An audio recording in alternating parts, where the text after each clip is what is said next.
Are we only half alive? Embers drifting in the night, looking, wandering all the time. We seek a kingdom.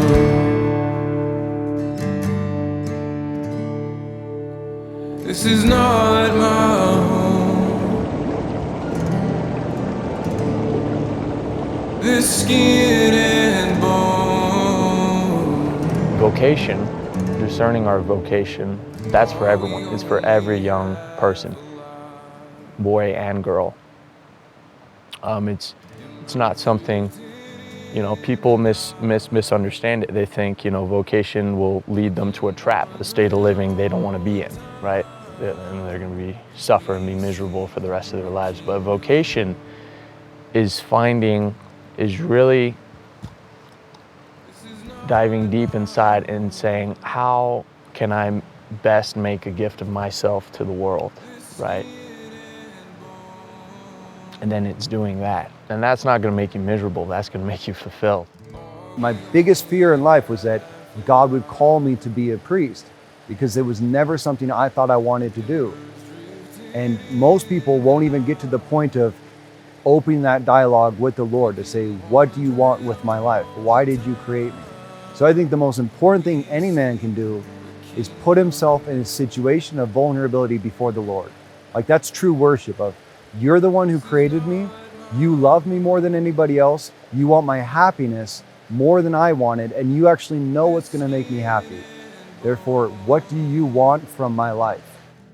A lot of this retreat had been hyped up as super intense and about vocational discernment, and so I came in expecting most of my prayer to be about vocational discernment, but in reality it centered a lot more on just having a fundamental relationship with Christ and building that, not totally from ground up, but really diving into the more fundamental aspects of the faith, but with discernment surrounding it. So often God only speaks through silence, and being able to directly confront him in that has been really impactful for me.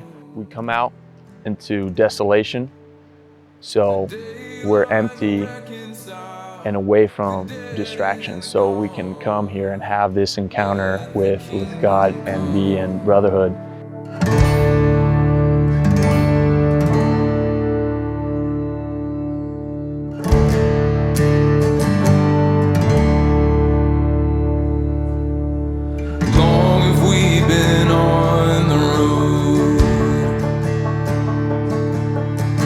We don't face these hills alone, rising from these broken stones. We see the kingdom. Oh, this is not my home. This skin and bone.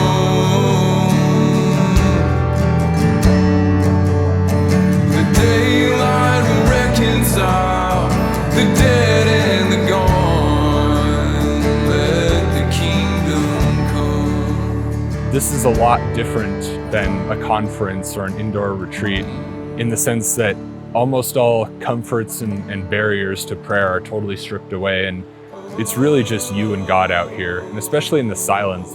And so it takes you places that are a lot deeper in your heart, I think, than a lot of other retreat opportunities that people have experienced. Because when you're out here, there's just no distractions, and you're forced to confront your own weakness. You're forced to look internally, and God asks you to make a place for him in your heart. One of the big things I really realized was just the importance of having a personal relationship with Mary. She really does supply a lot of grace to us. Mary's right there. All you got to do is stop, quiet yourself, and invite her in to help you deal with your wounds, with your pain. And guys, out here they encounter God in such a way that they're no longer afraid right? To really have that intimate relationship with Him, to ask Him that deeper question.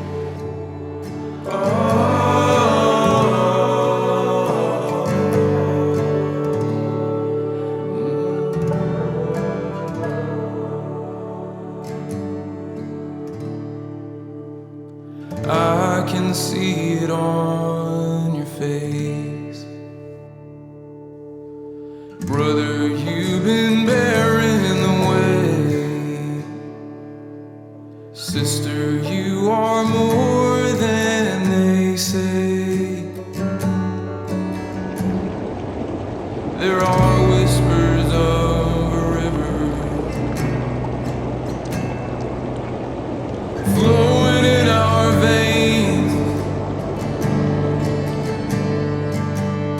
The hope of the after.